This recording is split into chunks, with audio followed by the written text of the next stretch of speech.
Vamos ahora, tenemos con nosotros dos invitados especiales de alto calibre. Gustavo Márquez, valenciano, exministro y otros cargos que ha tenido en el gobierno del presidente Chávez, y Roger Capella, también es ministro del gobierno del presidente Chávez, ex embajador. Ambos han sido exministros, ambos han sido embajadores, representantes, responsabilidades importantes en el gobierno del presidente Chávez. El tema que vamos a proponerles es la política, lo que ha sido la política del gobierno del presidente Chávez hacia la clase media. Ustedes son representantes, somos representantes de la clase media, ¿verdad? Gente vinculada a la universidad, profesional universitario, exministros, ex embajadores. Gustavo Márquez, ¿qué nos puede decir sobre las políticas del presidente Chávez que a lo largo de estos 13 años han beneficiado a la clase media venezolana? Bueno, yo creo que esas políticas han sido de amplio espectro. Ha sido una política de inclusión social en general a los sectores desposeídos, pero también a los sectores medios. Un ejemplo concreto es el tema del acceso, por ejemplo, a la vivienda. Hay que recordar que en la Cuarta República se aplicaron tasas de interés muy elevadas, créditos balón, para la adquisición de viviendas, la liberación de las tasas de interés, y eso generó una problemática tremenda, ¿no? Que recordamos bien, fue restituido eso en el gobierno del presidente Chávez y hoy hay pleno acceso a la vivienda por esa vía, por la vía normal, digamos, de la banca privada, pero también por una serie de programas. Pero si, por ejemplo, mencionáramos el caso de los pequeños y medianos empresarios, al comenzar el gobierno del presidente Chávez, las tasas de interés estaban en el orden del 80%. Prácticamente no había ningún tipo de crédito al sector productivo, a esa pequeña y mediana industria. Y es producto de estas políticas reiteradas de inclusión que hoy día pues hay una cantidad de oportunidades a través de la asignación de recursos financieros a través de la banca, ¿no? Por ejemplo, en lo que es el tema del financiamiento al turismo, a la agricultura, a la industria, es decir, al sector productivo en general. Pero además, todo lo que ha significado la ampliación de la economía, el desarrollo, el crecimiento económico que ha abierto muchísimas oportunidades a esos sectores.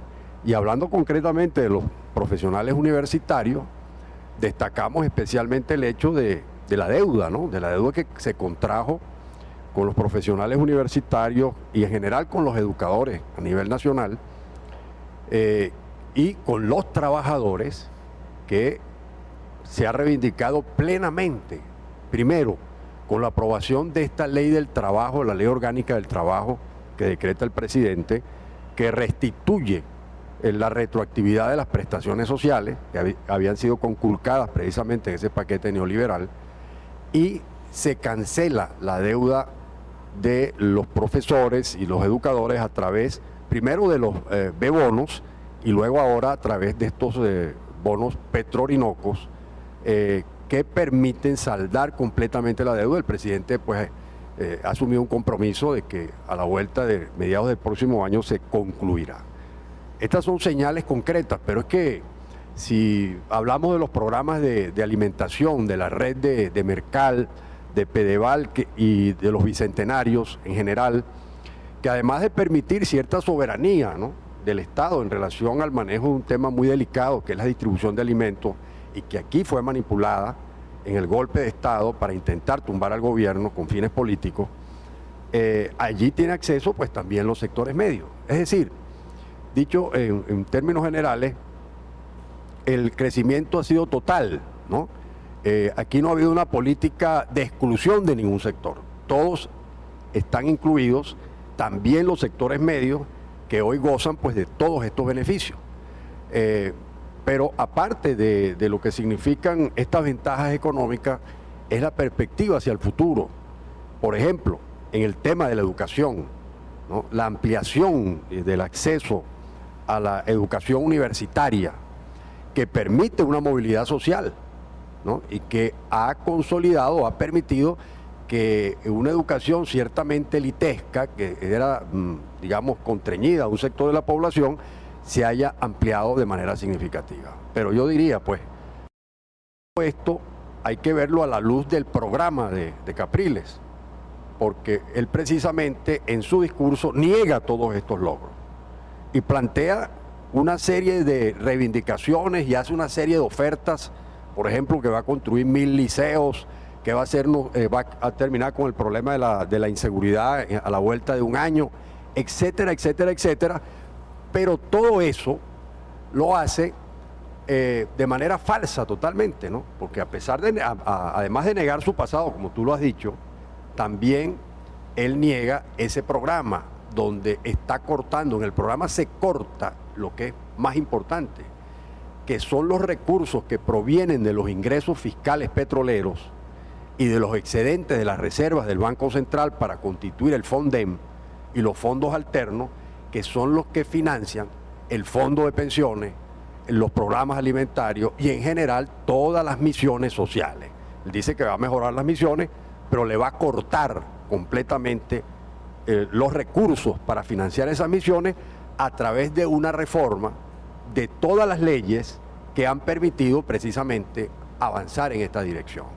Entonces, es importante que en este momento los sectores medios reflexionen sobre la situación de hoy, porque además un eventual gobierno de Capriles significaría la entrega al gran capital donde no tienen alternativas los pequeños y medianos empresarios, es la ruina, es la desindustrialización, es que se cierren las oportunidades de empleo, cosa que en Venezuela ha venido creciendo, como sabemos, la tasa de desempleo, la tasa de inflación, y ha venido experimentándose un crecimiento de la economía y va viento en popa con proyectos importantes como es el Plan Ferrocarrilero Nacional, la gran misión Vivienda Venezuela, que es una locomotora del desarrollo de la industria, de todos los sectores, de los servicios, o como por ejemplo significa todo este plan de electrificación nacional, y en general pues todo esto que proviene de la cooperación internacional que niega precisamente Capriles, porque él quiere llevarnos, según su programa, a un aislamiento del país y simplemente meternos bajo el ala del imperio norteamericano, de las grandes potencias, que obviamente lo que andan buscando es nuestro petróleo, es crear términos injustos de intercambio y condenarnos pues, a la pobreza y al subdesarrollo. Ahora, Gustavo, fíjate, tú has tenido responsabilidades importantes en el gobierno del presidente Chávez, fuiste el primer ministro de Industria y Comercio. Yo estuve contigo en la comisión de enlace, ¿te acuerdas? De esa comisión. Después estuviste embajador en Ginebra, ¿no? En Viena. En Viena, ¿no? Con todo lo que tiene que ver inclusive con la Organización Internacional de Energía Nuclear. También fuiste representante, creo, ¿no? Ministro de Mercosur, de Comercio Exterior, presidente de Bancoex, embajador en Colombia. O sea, has tenido una serie de responsabilidades muy importantes en este gobierno, cuestión que nos enorgullece a nosotros, los que te conocemos y vivimos en Valencia, pues.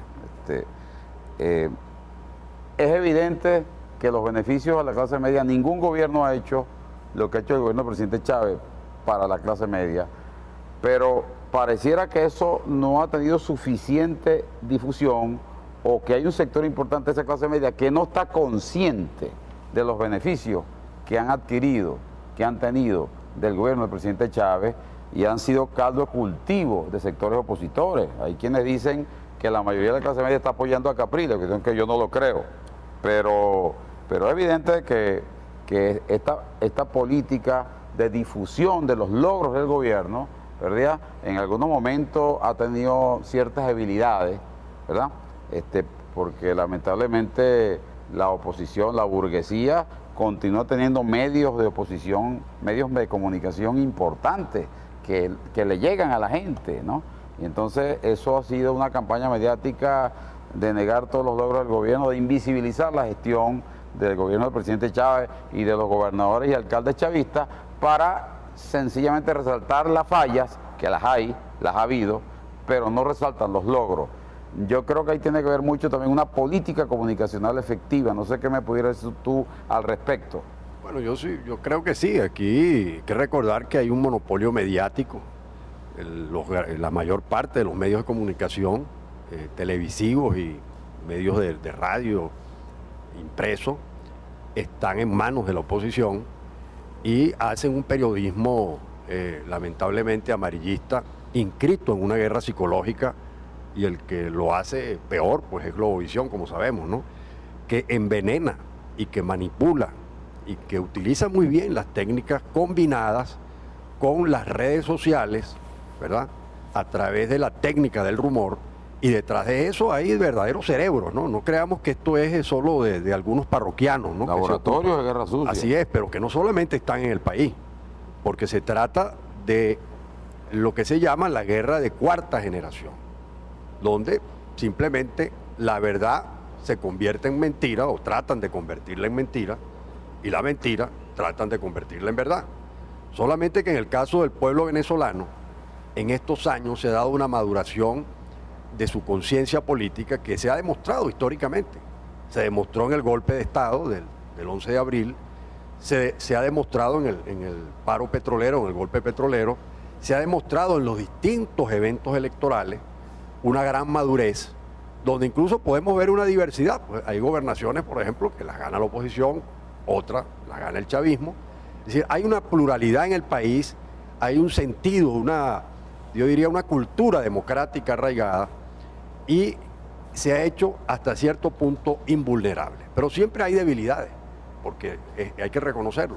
Solo que yo creo que tal como lo reflejan las encuestas, esos sectores medios, una buena parte de ellos, hoy día, producto de este proceso de debate que se ha dado en los últimos tiempos, y en esto tiene mucho que ver también lo del programa, pienso yo, ¿no? Amigo, yo me uno pues a esa felicitación por este extraordinario trabajo, y creo que realmente mucha gente recuerda también lo que ocurrió con Carlos Andrés Pérez, ¿no? Exactamente lo mismo. Vino con el discurso de la Gran Venezuela y a los días pues estaba firmando un paquete con el Fondo Monetario Internacional, y vino la insurrección que ocurrió, pues como sabemos, el 27 y 28 de febrero. Yo creo que esa madurez política que hoy existe, que hace incluso que tengamos la comprensión de una política internacional activa como la que tenemos, porque hay que reconocer que ese es quizás uno de los más grandes logros que tiene este gobierno, que tiene el presidente Chávez, que es haber desarrollado un liderazgo para la construcción de una arquitectura de la integración sumamente compleja, que ha permitido lograr que se integren, que se constituya la UNASUR, cosa que parecía imposible, y la CELAC, sobre todo con gobiernos de derecha, pero que comprenden hoy que en el mundo de hoy, un mundo multipolar, no es que va a venir el mundo multipolar, es que estamos en el mundo multipolar, solamente hay posibilidades de soberanía si nos unimos. Por eso es falso ese discurso de Capriles cuando él dice, salvémonos aquí en Venezuela, ¿qué nos importa el mundo? No, nos importa el mundo, nos importa que nos unamos, porque solo unidos vamos a ser soberanos, vamos a lograr realmente eliminar la pobreza, vamos a poder construir una capacidad propia, soberana, frente a la rapacidad de los imperios que solo andan en la búsqueda de nuestros recursos, como ha sido históricamente, porque todo su desarrollo se ha sustentado en la explotación de nuestros pueblos, de nuestros recursos, de nuestras capacidades. De manera que yo pienso que hay un equilibrio. Tenemos la guerra mediática, pero también hay un pueblo que ha tomado conciencia y la denuncia. El poder popular, que también desaparecería en un gobierno de Capriles, tal como lo dice él, porque esterilizaría completamente los consejos comunales, limitándolo a ser una suerte de asociaciones de vecinos sin capacidad de autogestión y nada de eso. Es decir, sería un retroceso total en lo que ha sido el proceso de democratización de nuestro país. Bueno, Gustavo, muchísimas gracias por tu presencia en este programa. Excelente disertación. Muchas gracias.